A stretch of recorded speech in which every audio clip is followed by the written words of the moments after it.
at gabay ng magulang ay kailangan sa mga batang manonood. Heto na ang kwento ng walang hanggang pagmamahalan sa Ikaw Lang Ang Mamahalin. Hatid ng Ariel Stain Lift with Deep Clean Technology.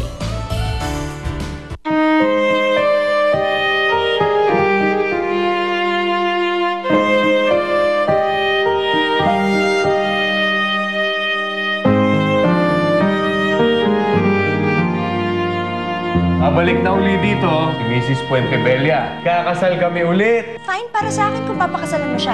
Yun ay kung gumaling na siya sa kanyang sira sa utak. Whether you like it or not, I'm getting married with Lilian. And that's fine now. Aba, ano ang problema mo? Can you please calm down? No! I won't come down! Lalo na ngayon at ikakasal na si Ferdinand kay Lilian, hindi ko to magagawa! Siguro dapat tigilan na natin to. Mahal talaga ni Ferdinand si Lilian. Pag di mo sinunod ang gusto ko, ako ang magsusumbong sa'yo kay Ferdinand. Hindi ka lang mapapasama sa kapatid ko, pati na rin sa ospital na ito. Ang tagal ko na po kasing pinangarap na mabuo yung pamilya ko, Manang eh. At ngayon, naisip ko, posible pa po palang mangyari yun. Hahanapin ko po sila, Manang. Gusto ko rin po sanang humingi ng tawad sa inyo, Ma'am Lilian. Kung meron man hong isang ina na gusto kong magkaroon, kayo po kagad yung may isip ko.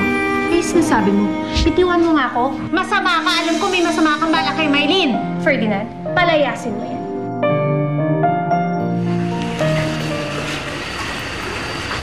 Hindi ka na ba talaga papapigil, Catherine? Eh, hindi ko na po hintayin na magising pa sila, Sir Ferdinand. Manang maraming salamat sa inyo, ha. Sa lahat-lahat. Tsaka, huwag niyo pong sasuluhin yung trabaho niyo. Lalo na pag mabibigat. Magpasama kayo, magpatulong kayo. Nay, mag-iingat po kayo, ha. Itong batang to, ikaw ang mag-ingat. Ha? Saka pag may problema ka, tumawag ka sa akin kaagad. Opo. Yung mo to, aalis na lang, pinapaiyak pa ako.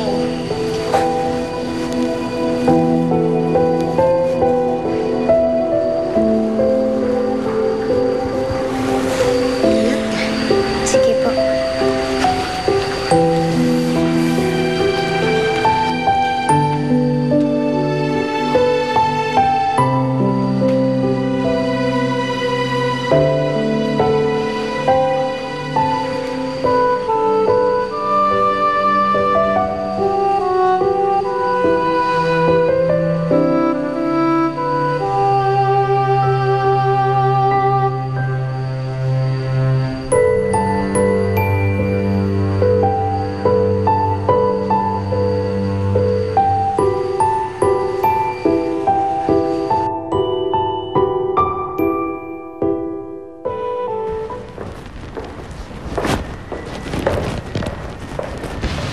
Ready na po ang breakfast. Let's go.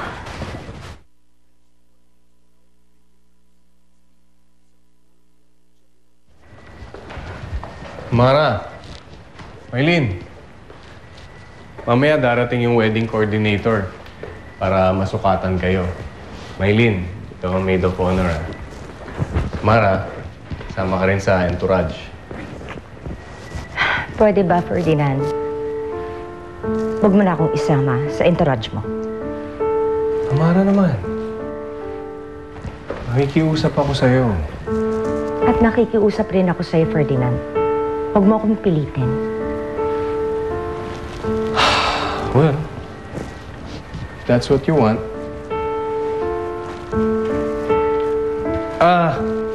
Manang, si Catherine nga pala. Nasaan? Sir, umalis po siya eh. Wala na po siya dito. Bakit? Saan siya nagpunta? Eh, sir, may hahanapin daw po siya eh. Eh, ayaw nga po sanang pasabi sa inyo, pero hindi ko naman po matiis. Siyempre po, nag-aalala rin ako sa kanya. Ferdinand, baka kinuha niya si Maylin. Mami, nandito ako. Nandito si Maylin, Lilian. Basta hanapin ko si Maylin. Lilian! Mami! Lilian! So, Ferdinand, yan ba yung papakasalan mo? Lilian! Lilian!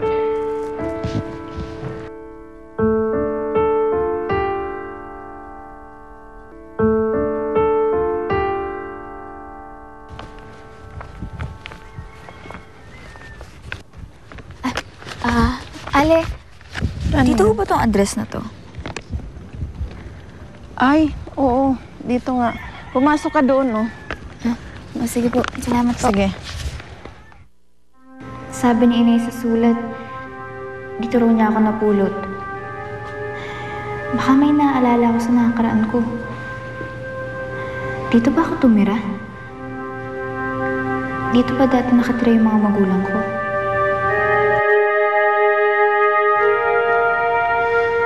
Bakit pamilyar sa akin tong lugar na to? Parang nakarating na ako dito eh.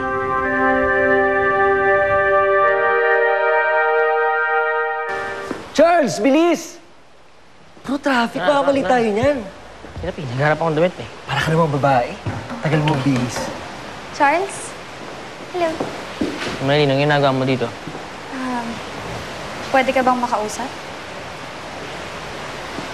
Doon muna ako. Salamat. Eh, wala naman kasi si Mami. Pagkasama niya si Daddy, hindi na ako napapansin, kaya nakatakas ako.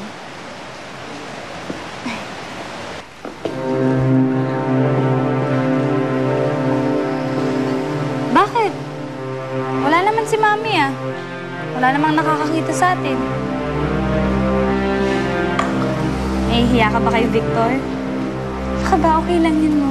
At saka nga pala, ikaw ang escort ko sa kasal ng Mami at Daddy ko ha. Total naman, boyfriend kita eh. Maylin, wala na tayo, di ba? Seryoso ka ba talaga dun? Bakit? Yun naman taga-usapan natin, di ba? Pag nagkaroon problema, break tayo kaagad para walang gulo. Alam mo, bro, ba't kasi pinahihirapan mo pa yun si Maylin eh? Hindi ko pa sa kanya sabihin na si Catherine talaga yung gusto mo.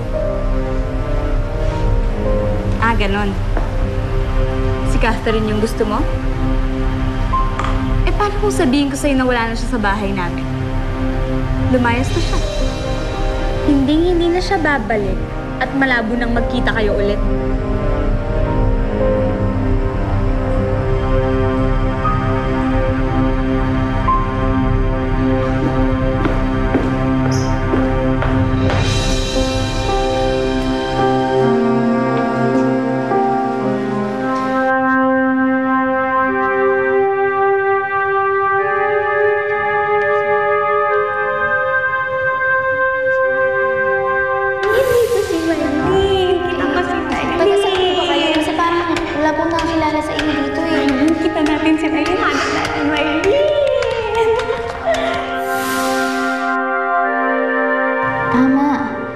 Dito namin dinala si Nay Lilian noon. Dito rin kaya sila nakatira noon? Sana may maalala ko kahit konti tungkol sa nakaraan ko.